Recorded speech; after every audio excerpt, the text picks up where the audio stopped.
ज्यादातर exit polls में भाजपा की अगुवाई में एनडीए सरकार की फिर से वापसी की संभावना। सभी सर्वेक्षणों में एनडीए को साफ और आसान बहुमत। यूपीए भी कर सकता है पिछली बार से बेहतर प्रदर्शन। 7 राज्यों और केंद्र शासित प्रदेशों में 7वें और आखिरी चरण के 59 सीटों पर 64% मतदान। पश्चिम बंगाल में 73%, जबकि झारखंड में 70% से अधिक मतदाताओं ने डाले वोट। चुनाव खत्म होते ही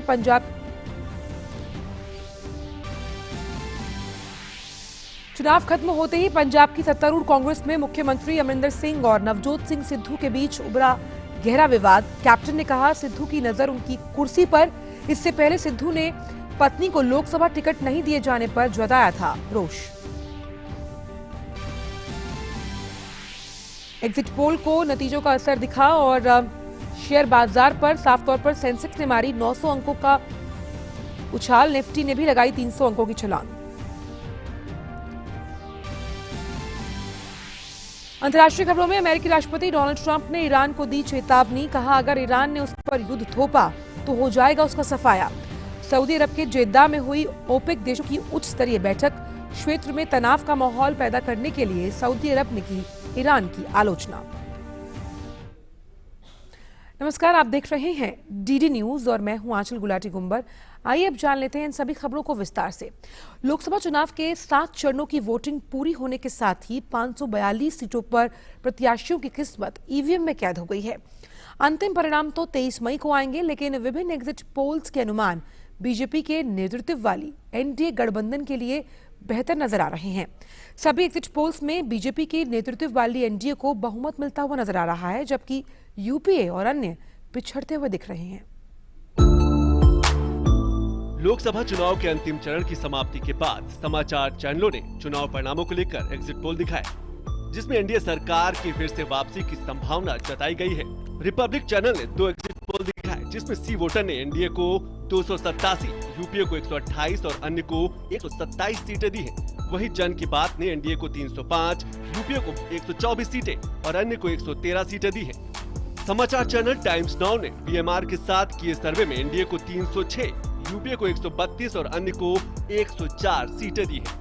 न्यूज 24 समाचार चैनल ने चाणक्य के साथ किए सर्वे में एनडीए को 350, यूपीए को 95 और अन्य को 97 सीटें दी है। समाचार चैनल आज तक ने अपने सर्वे में एनडीए को 339 से 365, यूपीए को 77 से 108 और अन्य को 69 से 95 सीटें मिलने की उम्मीद जताई है। एबीपी न्यूज ने अपने एग्जिट पोल में एनडीए को 277, यूपीए को 130 और अन्य को 135 सीटें दी हैं। इंडिया न्यूज ने अपने एग्जिट पोल में एनडीए को 287, यूपीए को 128 और अन्य को 127 सीटें दी हैं। इंडिया टीवी ने अपने एग्जिट पोल में एनडीए को 300, यूपीए को 120 और अन्य को 122 सीटें दी हैं। न्यूज 18 ने अपने एग्जिट पोल में एनडीए को 336, यूपीए को 82 और अन्य को 124 सीटें दी हैं। हालांकि मतदाताओं ने जनमत तो ईवीएम में बंद कर दिया है और 23 मई को साफ हो जाएगा कि दिल्ली की गद्दी किसको मिलेगी। Bureau report, DD news. वहीं एग्जिट पोल्स पर विभिन्न दलों की नेताओं ने अपनी प्रतिक्रियाएं व्यक्त की हैं और साफ तौर पर जो प्रतिक्रियाएं सामने आई हैं वो हम आपको सुनवा रहे हैं। भाजपा नेता जेवीएल नरसिम्हा राव ने कहा कि सर्वे के नतीजे स्वाभाविक है और भाजपा को बड़ी जीत मिलेगी। देश की जनता ने एनडीए की सरकार को पहले ही बना दिया। आएगा तो मोदी, ये देश की हर कोने में ये नारा था और इसलिए एग्जिट पोल्स के जो रुझान हैं, एग्जिट पोल्स के जो एस्टिमेट्स हैं, ये किसी को चौंकाने वाले नहीं हैं। बट लेकिन 23 तारीख को हम एग्जिट पोल्स के आंकड़े को भी आगे बढ़कर उस संख्या को भी पार करके बड़ी बहुमत के साथ हम जीत हासिल करेंगे। वहीं पंजाब के मुख्यमंत्री कैप्टन अमरिंदर सिंह ने एग्जिट पोल को सिरे से खारिज करते हुए कहा कि ये कभी भी सही साबित नहीं हुए।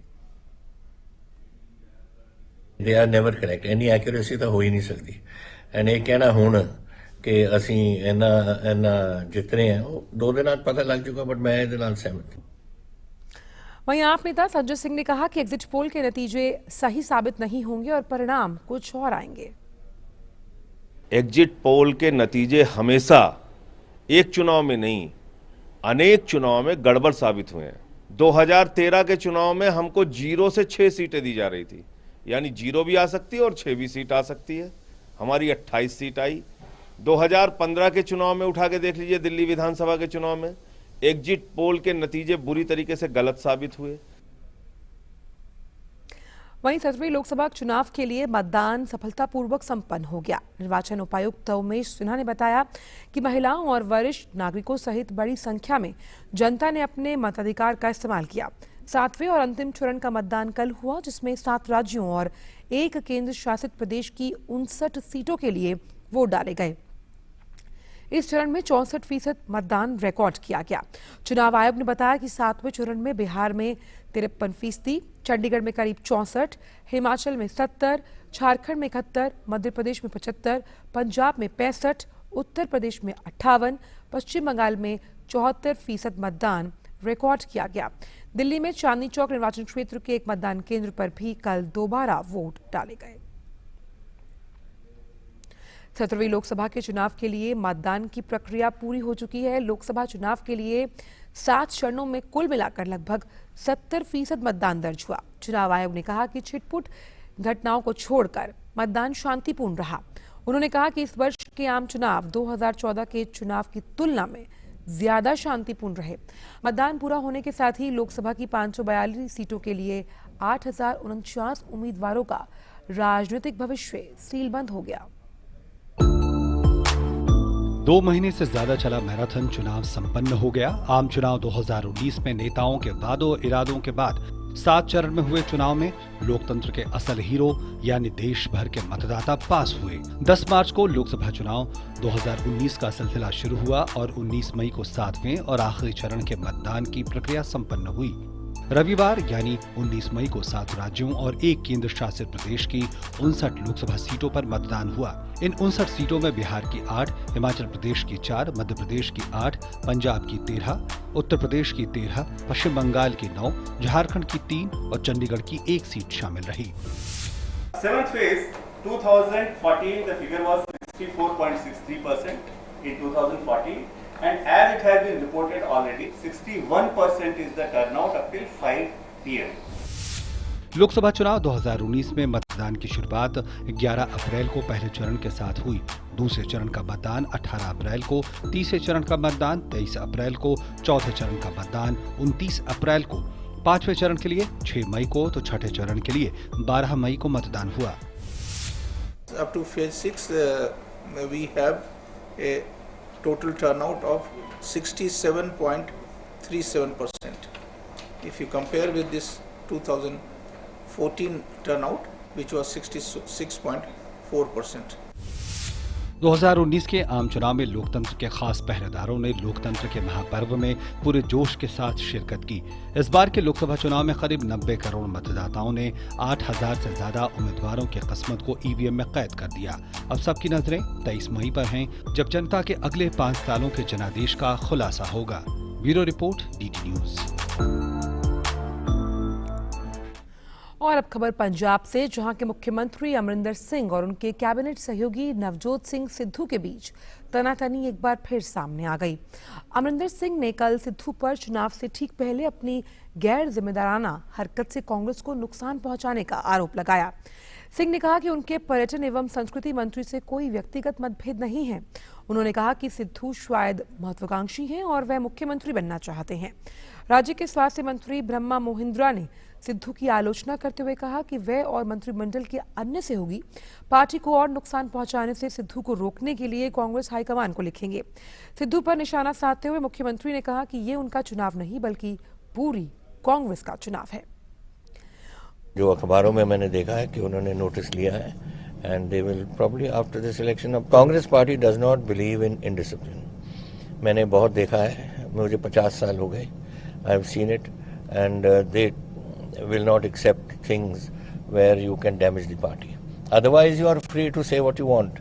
पर जहाँ से कोई पार्टी को डैमेज करे वो गलत बात है। गुफा में ध्यान साधना कर तथा रिकॉर्ड 17 घंटे से भी ज्यादा का समय बिताने के बाद प्रधानमंत्री नरेंद्र मोदी ने केदारनाथ और बद्रीनाथ मंदिरों के दर्शन किए, साथ ही पूजा अर्चना की। शनिवार दोपहर करीब 2 बजे केदारनाथ मंदिर के निकट पहाड़ में बनी गुफा के अंदर पीएम मोदी रविवार सुबह करीब 7 बजे बाहर निकले। गुफा से निकलकर उन्होंने सीधा केदारनाथ मंदिर का रुख किया। मंदिर पहुंचकर उन्होंने पूजा अर्चना और भगवान शिव का जलाभिषेक किया। वे करीब आधा घंटा मंदिर के गर्भगृह के अंदर रहे, जहां पुजारियों ने विधि विधान से पूजा संपन्न करवाई।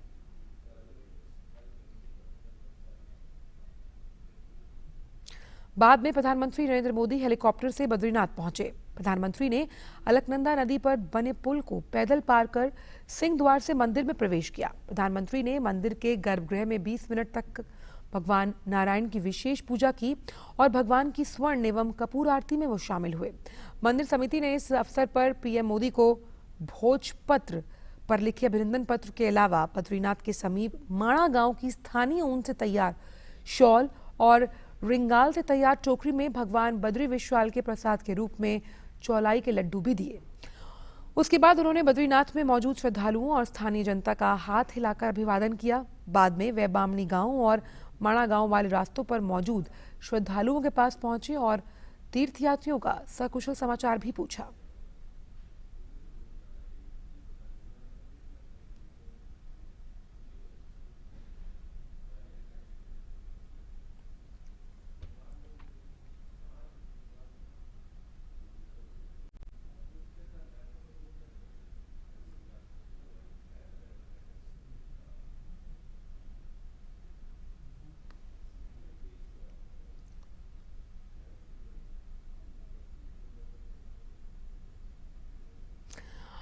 और अब खबर शेयर बाजार से। एग्जिट पोल के संकेत से शेयर बाजार में जोश नजर आ रहा है। चुनाव 2019 के नतीजों से पहले एग्जिट पोल में एनडीए की वापसी के संकेत से शेयर बाजार में जोरदार उछाल देखा गया।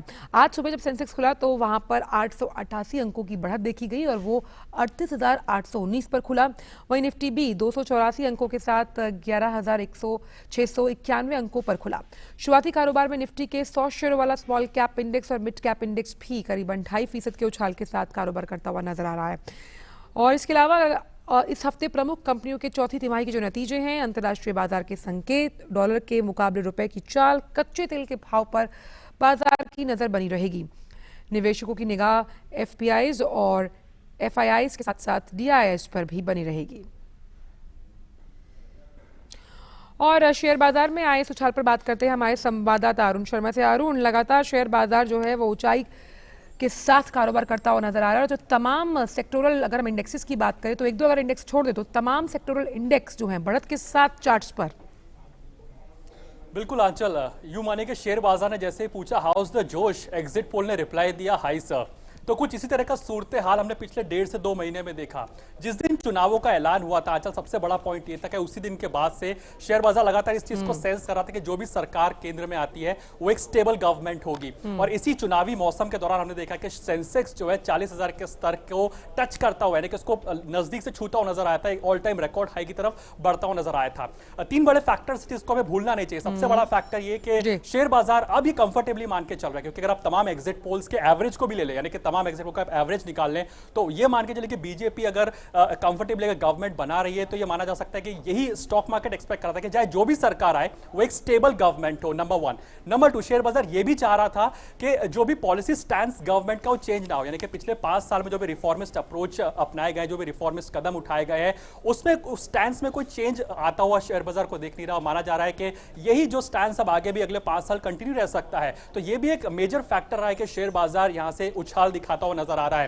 हालांकि शुक्रवार के कारोबारी सत्रों को आप देख लीजिए, शेयर बाजार ये सेंस कर चुका था कि एग्जिट पोल कहीं ना कहीं एनडीए को बढ़त देते हुए दिखाई दे रहा है। इसी वजह से हमने देखा शुक्रवार को 550 अंकों की छलांग लगा दी थी शेयर बाजार ने, और अब उसी रैली को कंटिन्यू करता हुआ दिखाई दे रहा है। हालांकि अब अच्छी बात यह कि रिटेल इन्वेस्टर्स का पार्टिसिपेशन भी बढ़ चुका है, यानी कि अभी तक केवल विदेशी निवेशक यानी फॉरेन इन्वेस्टर्स जो थे वो एक तरह से एक स्पेकुलेट कर रहे थे, सट्टा खेल रहे थे, स्पेकुलेट कर रहे थे कि चलिए इन्वेस्टमेंट करते हैं, क्या पता केंद्र में स्टेबल गवर्नमेंट आती है नहीं आती है। लेकिन अब रिटेल इन्वेस्टर्स हो, डोमेस्टिक इन्वेस्टर्स हो, इनका रुझान भी अचानक बढ़ जाता है। तो ये अपने आप में दर्शा रहा है कि केंद्र में एक स्टेबल गवर्नमेंट आ सकती है। और एग्जिट पोल के नतीजे अगर 23 मई को भी रिफ्लेक्ट होते हैं तो ये जो रैली है वो आगे भी यही कंटिन्यू रह सकती है। और सबसे बड़ा क्वेश्चन देने वाला फैक्टर यहाँ पे एक रुपया जो 72 के स्तर तक पहुंच गया था, ये तीसरा बड़ा पॉइंट है आंचल, वो कहीं ना कहीं 70 के नीचे अब आ गया, यानी कि ये इकोनॉमी के लिए सबसे बेहद क्वेश्चन यानी कि कंफर्ट देने वाली बात है कि रुपया 70 के नीचे कारोबार कर रहा है, जो कि एक ऑल टाइम हाई की तरफ अब हम बढ़ते हुए दिखाई दे जाता है। रुपये डॉलर इक्वेशन की बात की जाए। तो ये तमाम फैक्टर्स हैं जो कि साफ तौर पर कह रहे हैं जोश इज वेरी हाई।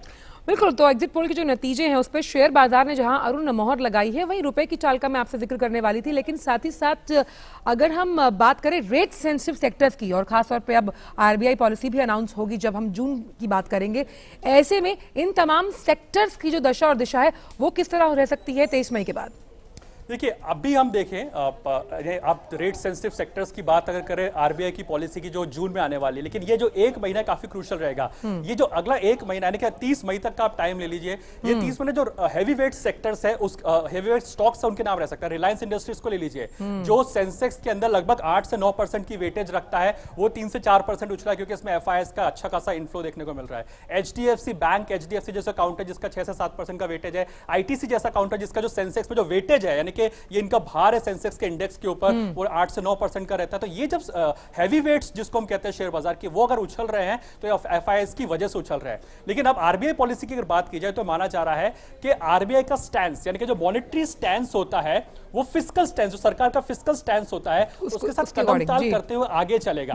यानी कि जून में जब आरबीआई की पॉलिसी आएगी तो काफी ज्यादा आप देख सकते हैं कि बिल्कुल मान सकते लाजमी है एक तरह से कि जो रेट कट का सिलसिला है वो आगे भी जारी रहेगा। यानी कि अभी तक हमने देखा कि पिछले 2 आरबीआई मॉनेटरी नीति की अगर बात की जाए तो उसमें रेट कट हुआ यानी कि आधे फीसदी की कटौती हो चुकी है। कॉर्पोरेट सेक्टर को बढ़ावा देने के लिए यानी कि कॉर्पोरेट अर्निंग्स की बात कर लीजिए, ये कॉर्पोरेट सेक्टर्स इन्वेस्टमेंट नहीं करते क्योंकि इंटरेस्ट रेट भाई हाई होते हैं। लेकिन ऐसे में कॉर्पोरेट सेक्टर अगर ये स्पेकुलेट करे कि रिजर्व बैंक ऑफ इंडिया अगर केंद्र सरकार एक स्टेबल आती है और जो मॉनेटरी पॉलिसी जो आरबीआई की है वो कदमताल करती हुई दिखाई देती है फिस्कल पॉलिसी जो गवर्नमेंट की है, तो मान के चलिए कि कॉर्पोरेट सेक्टर भी इन्वेस्टमेंट की तरफ आगे बढ़ेगा यानी कि कैपेसिटी को वो ऐड करना शुरू करेंगे जो कि रिफ्लेक्ट होगा इनकी बैलेंस शीट के अंदर। तो ये साफ तौर पर दर्शाता है कि आरबीआई अगर यहां से आगे आते हुए रेट कट्स को करता है वो साफ तौर पर कॉर्पोरेट अर्निंग्स पर रिफ्लेक्ट होगा। और ये शेयर बाजार यानी कि रेट सेंसिटिव सेक्टर जिसकी आप बात कर रहे हैं, ऑटो, बैंकिंग, रियलिटी, आप कोई भी ऑटो काउंटर उठा के देख लीजिए इस समय पर, आप कोई भी बैंकिंग काउंटर जो प्राइवेट बैंक है उसको देख लीजिए, आप रियल एस्टेट सेक्टर को देख लीजिए, 4 से 5% की बढ़त कहीं नहीं गई जो अमूमन हमें देखने को नहीं मिलता है। बंधन बैंक जैसा बैंक हो, यस बैंक हो, इंडसइंड बैंक हो, आईसीआईसीआई बैंक हो, ये तमाम बैंक्स भी भागते हुए दिखाई दे रहे हैं। बिल्कुल, और जब हम फाइनेंशियल सेक्टर की रैली की बात करते हैं तो कहीं ना कहीं वो रीड मानी जाती है सेंसेक्स की। बहुत बहुत शुक्रिया उन तमाम ताज़ा इनपुट्स के लिए। तो कॉर्पोरेट अर्निंग्स का महीना है और साफ तौर पर जब हम कॉर्पोरेट अर्निंग्स की बात करते हैं तो उस पर भी रहेगी तमाम निवेशकों की नजर। बढ़ते हैं आगे और बात करते हैं उत्तर प्रदेश की, जहां की योगी सरकार ने पिछड़ा वर्ग कल्याण मंत्री ओम प्रकाश राजभर को मंत्रिमंडल से तत्काल प्रभाव से बर्खास्त कर दिया है। इतना ही नहीं, उनकी पार्टी से जुड़े जिन लोगों को पदेन जिम्मेदारी दी गई थी उन्हें भी हटा दिया गया। साल 2017 के चुनाव में राजभर के साथ भारतीय जनता पार्टी ने समझौता किया था, लेकिन सरकार बनते ही राजभर ने बड़ा मंत्री पद न मिलने के कारण विरोध का रास्ता अपना लिया। और इसी खबर पर ज्यादा बात करने के लिए हमारे साथ जुड़ गए हमारे संवाददाता रामेंद्र सिंह। रामेंद्र, क्या ताजा अपडेट है जो इस वक्त सियासी उठापटक चल रही है उत्तर प्रदेश में? देखिए आजकल ये पहले से तय था कि ओम प्रकाश राजभर को बाहर का रास्ता दिखाया जाएगा। चूंकि चुनाव चल रहा था इसलिए इन सारे निर्णयों को रोक के रखा गया था। राजभर के विकल्प तैयार किए गए चूंकि लोकसभा का चुनाव था। और 2017 में जब जिस तरीके से जब गठबंधन की बात हुई थी, राष्ट्रीय अध्यक्ष अमित शाह जी की रैली हुई, उसी समय भाजपा और सुभाषपा के कार्यकर्ताओं के बीच मतभेद खुल के सामने आ गया था। हालांकि वहाँ राष्ट्रीय अध्यक्ष ने कहा कि नहीं, हम लोग साथ मिलकर चलेंगे, उत्तर प्रदेश के निर्माण की एक नींव रखेंगे और विकास के साथ आगे बढ़ेंगे। लेकिन 1 साल नहीं बीता और ओम प्रकाश राजभर ने बड़ा मंत्री पद न मिलने के कारण नाराजगी जाहिर की। डिस्ट्रिक्ट मजिस्ट्रेट को ट्रांसफर को लेकर के सरकार के सामने खड़े हो गए। इस तरीके तमाम चुनौतियां पहले देते रहे, लेकिन जिस तरह लोकसभा चुनाव में उन्होंने अपना रास्ता अख्तियार किया भारतीय जनता पार्टी को कमजोर करने का, उसको कटघरे में खड़ा करने का, मुझसे लग रहा था कि ये बहुत जल्दी निर्णय होने वाला है। और आज भारतीय जनता पार्टी की योगी सरकार ने बर्खास्तगी करते हुए राज्यपाल को सिफारिश भेज दी है कि ये बर्खास्तगी तय मानी जाए और राज्यपाल को औपचारिक निर्णय करना होता, जो सरकार का निर्णय होता उसमें मोहर लगानी होती, तो ये माना जाए कि वो बर्खास्त कर दिए गए हैं। और उनके पार्टी के जितने पदेन लोग थे जिनको नियुक्त किया गया था अभी लोकसभा चुनाव से पहले कई अध्यक्षों के पद पर, कई मेंबर्स के पद पर तैनात किया गया था, उन सबको भी हटा दिया गया है। क्योंकि अब लगता है भारतीय जनता पार्टी को कि इनसे अलग रास्ता ही बेहतर है। बार बार कोई मंत्री कटघरे में सरकार को खड़ा करे ये उचित नहीं लगता, इसलिए निर्णय लिया गया है। और साथ ही रामेंद्र, जिस तरह से लोकसभा चुनावों में राजभर ने भाजपा नेताओं पर जमकर हमला बोला था और अभद्र भाषा का भी इस्तेमाल किया था, तो ये भी एक बहुत बड़ी वजह।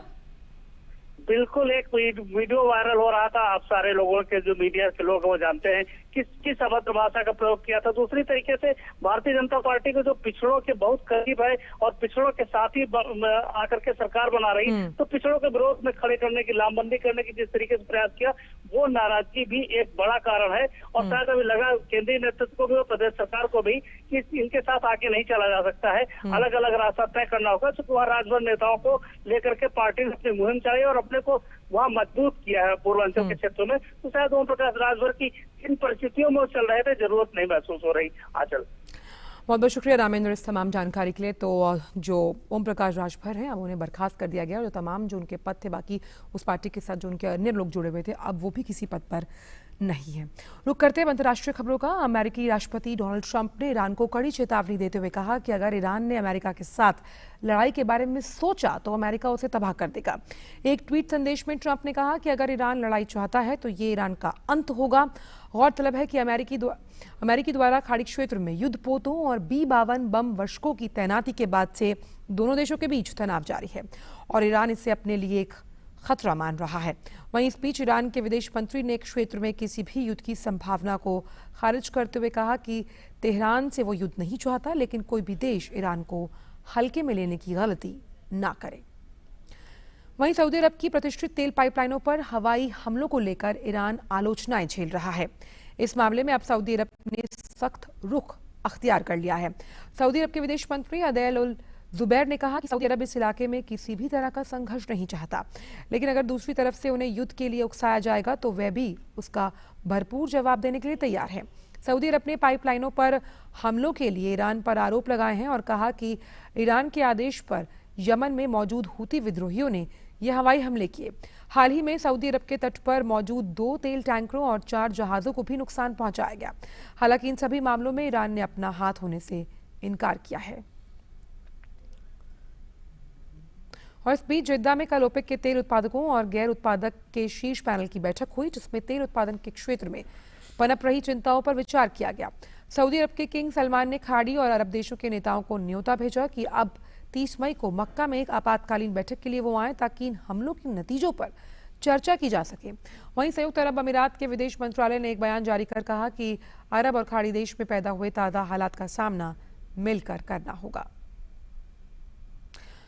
और बात गूगल की। गूगल ने फोन बनाने वाली चीन की कंपनी हुआवेई पर अपने एंड्रॉइड ऑपरेटिंग सिस्टम को अपडेट करने पर पाबंदी लगा दी। गूगल ने इस कदम को जो चीनी कंपनी है हुआवेई उसके लिए झटका माना जा रहा है। इसके साथ ही हुआवेई के नए डिजाइन वाले स्मार्टफोन्स में अब गूगल ऐप्स नहीं काम करेंगे। गूगल का यह फैसला ट्रंप प्रशासन द्वारा हुआवेई को उस सूची में डालने के बाद आया जो बिना लाइसेंस के अमेरिकी कंपनियों के साथ कारोबार नहीं कर सकती।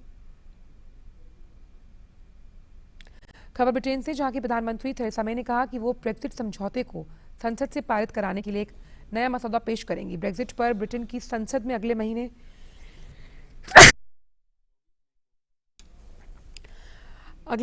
चौथी बार मतदान होगा। थेरेसा मे ने कहा कि यूरोपीय संघ से ब्रिटेन के अलग होने वाले ब्रेक्जिट समझौते का विधेयक जब हाउस ऑफ कॉमन्स में लाया जाएगा तो वो एक नए रूप में होगा। उन्होंने उम्मीद जताई कि इससे विधेयक को पारित कराने में और सांसदों का समर्थन मिल सकेगा। थेरेसा मे को अपनी टोरी पार्टी में ही समझौते का विरोध सहना पड़ रहा है। ऐसे में मे की कोशिश है कि अपने दल समेत सभी पक्षों में इस समझौते को वो समर्थन दिलवा सके। खबर मिस्र से, जहां के गीजा पिरामिड के पास एक पर्यटक बस में कल बम धमाका हुआ, जिसमें पर्यटकों समेत कम से कम 17 लोग घायल हो गए। अधिकारियों के मुताबिक बस निर्माणाधीन ग्राउंड इजिप्शियन म्यूजियम के नजदीक से गुजर रही थी। यह म्यूजियम गीजा पिरामिड के साथ ही स्थित है, लेकिन फिलहाल इसे पर्यटकों के लिए खोला नहीं गया। बस में कम से कम 25 लोग सवार थे, इसमें ज्यादातर दक्षिण अफ्रीका के नागरिक थे। यह हमला ऐसे समय में हुआ जब मिस्र का महत्वपूर्ण पर्यटन उद्योग फिर से खड़ा होने की कोशिश कर रहा है। देश में 2011 में हुए तख्तापलट के बाद राजनीतिक उतार चढ़ाव एवं हिंसा के बाद ये उद्योग बुरी तरह से प्रभावित हुआ। फिलहाल सुरक्षा बलों ने विस्फोट स्थल की घेराबंदी कर दी है और घायलों को आसपास के अस्पतालों में भर्ती करवा दिया है। रुक करते हैं खेल की खबरों का। स्पेन के राफेल नडाल ने दुनिया की नंबर 1 टेनिस खिलाड़ी सर्बिया के नोवाक जोकोविच को हराकर इटालियन ओपन का खिताब जीत लिया। नडाल ने रविवार की देर रात खेले गए फाइनल मुकाबले में जोकोविच को 6-0, 4-6, 6-1 से हराने में सफलता पाई। विश्व के नंबर 2 खिलाड़ी नडाल का ये 9वां इटालियन ओपन खिताब है। वह इस साल उनका पहला खिताब है। नडाल ने 2 घंटे 25 मिनट में फाइनल मुकाबला जीतकर अपने खिताब को सफलतापूर्वक उसका बचाव किया। दोनों खिलाड़ियों के बीच ये 54वीं भिड़ंत थी और जोकोविच अभी भी 28-26 से आगे हैं। नडाल ने इस जीत के साथ ही इस वर्ष ऑस्ट्रेलियन ओपन के फाइनल में नोवाक से मिली हार का बदला भी पूरा कर लिया है। 11 बार के फ्रेंच ओपन चैंपियन नडाल अब 26 मई से शुरू होने जा रहे फ्रेंच ओपन में खेलने उतरेंगे और यहां उनकी नजरें अपने 12वें खिताब पर होंगी। चेक गणराज्य की चौथी वरीयता प्राप्त कैरोलिना पिल्स्कोवा ने इटालियन ओपन के महिला एकल का खिताब अपने नाम कर लिया। पिल्स्कोवा ने ब्रिटेन की योहाना कॉन्टा को 6-3, 6-4 से शिकस्त देने में सफलता पाई। फ्रेंच ओपन 2017 का सेमीफाइनल में पहुंचने वाली पिल्स्कोवा का करियर का ये 13वां खिताब है। विश्व की पूर्व नंबर 4 खिलाड़ी प्रत्येक सेट में एक जीत पर्याप्त थी। उन्होंने 85 मैचों का जो पॉइंट था वो तीसरे मैच पॉइंट से जीत दर्ज की। और इस बुलेटिन में फिलहाल इतना ही। मुझे दीजिए इजाजत। आगे खबरों और अपडेट्स के लिए आप देखते रहिए डीडी न्यूज़। नमस्कार।